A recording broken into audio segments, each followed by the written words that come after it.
Bismillahirrahmanirrahim. Assalamualaikum warahmatullahi wabarakatuh. Kami dari kelompok 1 ingin menjelaskan sekilas tentang kecerdasan buatan. Baiklah, di sini kita masuk pada pengenalan kecerdasan buatan. Jadi kecerdasan buatan atau yang kita kenal bahasa trennya sekarang itu AI atau Artificial Intelligence, yaitu bidang ilmu komputer yang bertujuan untuk mengembangkan komputer dan sistem komputasi yang mampu melakukan tugas-tugas yang biasa memerlukan kecerdasan manusia. AI ini fokus untuk pengembangan algoritma dan model matematika yang memungkinkan komputer untuk yang pertama itu dalam bidang pengertiannya. Yang pertama itu kecerdasan buatan adalah bidang ilmu komputer yang fokus pada pengembangan algoritma dan model komputer yang dapat melakukan tugas-tugas yang memerlukan kecerdasan manusia seperti pemahaman bahasa alami, pengambilan keputusan, dan pengenalan pola. Lalu selanjutnya ada pembelajaran mesin. Jadi mesin ini cabang penting dalam AI. Nah, ini melibatkan penggunaan algoritma untuk mengajarkan komputer untuk mengenali pola dalam data dan membuat prediksi atau keputusan berdasarkan data tersebut. Yang contohnya yaitu pengenalan wajah, rekomendasi produk, dan deteksi spam email. Nah, lalu selanjutnya ada pendekatan AI. Ada beberapa pendekatan dalam AI, termasuk AI berbasis aturan rule-based AI yang menggunakan aturan logika, dan AI berbasis pembelajaran mesin atau machine learning yang mengandalkan data untuk meningkatkan kinerja algoritma. Lalu selanjutnya ada jaringan saraf tiruan. Salah satu jenis algoritma yang digunakan dalam pembelajaran mesin adalah jaringan saraf tiruan atau neural network. Ini merupakan model matematika yang terinspirasi oleh struktur jaringan saraf manusia dan dapat digunakan untuk tugas-tugas seperti klasifikasi gambar dan pemrosesan bahasa alami. Lalu selanjutnya ada kecerdasan buatan kuat versus lemah. Nah, di sini gunanya untuk menciptakan entitas dengan kecerdasan yang setara dengan manusia, dan kecerdasan buatan lemah narrow AI yang ditujukan untuk tugas-tugas spesifik. Lalu ada etika dan kecerdasan buatan. Selanjutnya ada aplikasi AI, ada pengembangan AI. Nah, teman-teman bisa mencari sendiri pengertian dan fungsi dari pengenalan kecerdasan buatan tersebut. Lalu selanjutnya kita masuk pada definisi kecerdasan buatan. Kecerdasan buatan atau yang bisa kita sebut AI, bidang dalam ilmu komputer yang bertujuan untuk menciptakan sistem komputer yang dapat melakukan tugas-tugas yang memerlukan kecerdasan manusia. Ini mencakup pengembang algoritma, model komputer, dan teknik pemrograman yang memungkinkan komputer untuk memahami, belajar dari pengalaman, dan membuat keputusan berdasarkan data yang ada.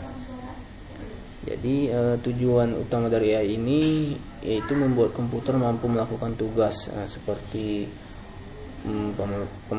pemrosesan bahasa alami, pengenalan pola, pengambilan keputusan, dan tugas-tugas lain yang seringkali memerlukan kecerdasan manusia.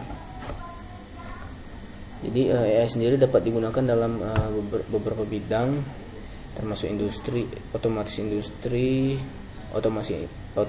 industri, perawatan kesehatan, transportasi, finansial, dan masih banyak lagi. Selanjutnya kita masuk ke sejarah kecerdasan buatan. Jadi sejarahnya itu memiliki perkembangan yang panjang dan beragam. Jadi di sini ada beberapa titik penting dalam sejarah perkembangan AI. Yang pertama, pendahuluan konsep AI.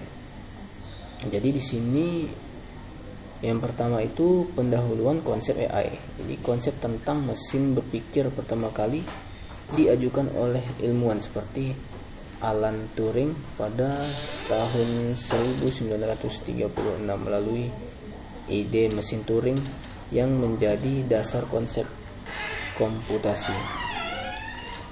Lalu selanjutnya ada Dartmouth Workshop pada tahun 1956. Nah, istilah kecerdasan buatan pertama kali digunakan pada tahun 1956. Konferensi ini menandai awal resmi AI sebagai disiplin ilmu. Selanjutnya yaitu pionir perkembangan AI dari tahun 1950 sampai 1960. Jadi ilmu pada tahun tersebut ilmuwan seperti John McCarthy, Marvin Minsky, Nathaniel Rochester, dan Alan Newell mengembangkan konsep dasar seperti pemrograman pemecahan masalah, logika formal, dan jaringan saraf tiruan. Selanjutnya ada The Logic Theories pada tahun 1955. Nah, di sini yaitu ada Alan Newell dan Herbert Asimon mengembangkan The Logic Theories. Program komputer pertama ini diketahui secara otomatis membuktikan teorema matematika. Selanjutnya pionir dalam pengolahan bahasa alami 1960-an sampai 1970-an. Jadi penelitian dalam pemeriksaan bahasa alami menjadi fokus dengan mengembangkan sistem seperti SHRDLU oleh Terry Winograd yang dapat berinteraksi dalam bahasa alami. Selanjutnya ada pengembangan jaringan saraf tiruan yaitu 1980-an. Jadi jaringan saraf tiruan menjadi fokus penelitian pada tahun 1980-an dengan perkembangan teknik yang kemudian akan menjadi dasar bagi banyak aplikasi AI modern. Oke.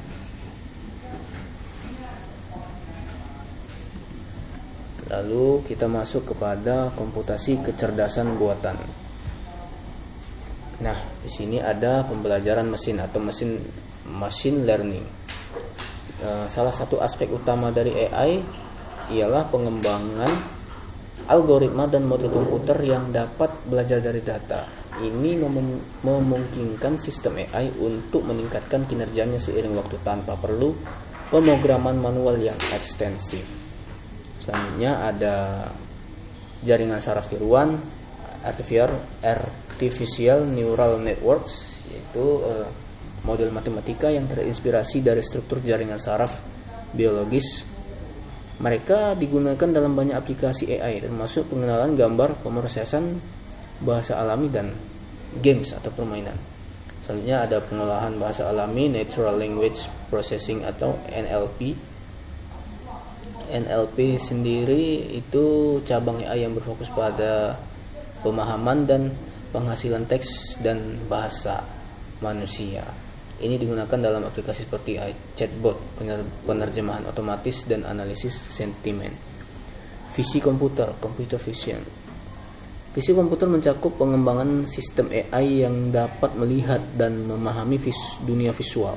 Ini digunakan dalam aplikasi seperti pengenalan wajah, pengenalan objek, dan mobil otonom. Selanjutnya ada pengambilan keputusan, decision making. AI ini digunakan untuk membantu dalam pengambilan keputusan kompleks dengan menganalisa data dan memberikan rekomendasi berdasarkan informasi yang ada. Selanjutnya ada robotika, ada pembelajaran dalam atau reinforcement learning. Lalu ada pengolahan data besar. Nah,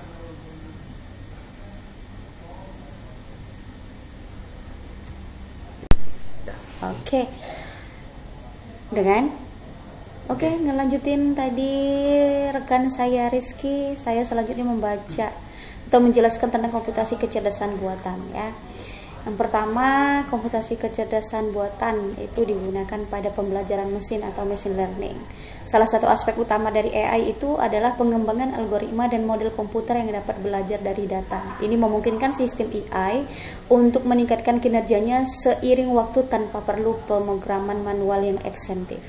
Yang kedua adalah pengolahan bahasa alami atau Natural Language Processing atau NLP, yaitu cabang AI yang berfokus pada pemahaman dan penghasilan teks dan bahasa manusia.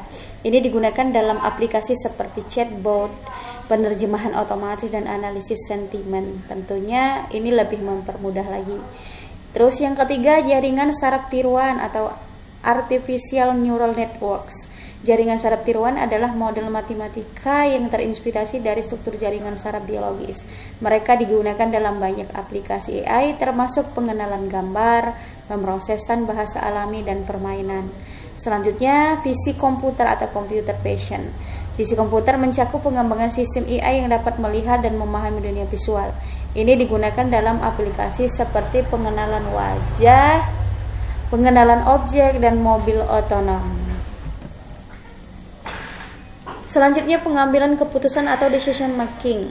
AI digunakan untuk membantu dalam pengambilan keputusan kompleks dengan menganalisis data dan memberikan rekomendasi berdasarkan informasi yang ada. Pembelajaran dalam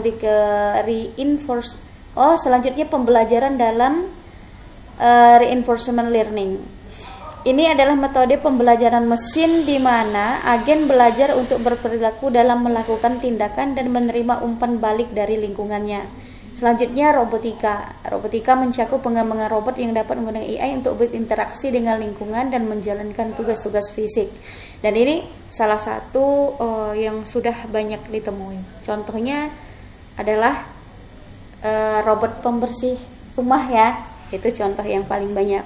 Terus pengelolaan data besar. AI sering digunakan untuk menganalisis data besar atau big data dan mengekstrak wawasan yang berharga dari volume data yang besar dan kompleks. Selanjutnya, apa saja subdisiplin ilmu dalam kecerdasan buatan? Ini hanya sebagian kecil dari subdisiplin dalam kecerdasan buatan. Bidang ini terus berkembang dengan cepat dan penelitian dan pengembangan baru terus muncul dalam berbagai aspek AI, memungkinkan aplikasi dan inovasi yang lebih luas dalam berbagai industri. Beberapa subdisiplin ilmu dalam kecerdasan buatan meliputi 1. Growth strategy atau pembelajaran mesin. Yang kedua, pembelajaran mesin atau machine learning. Ini sama ya.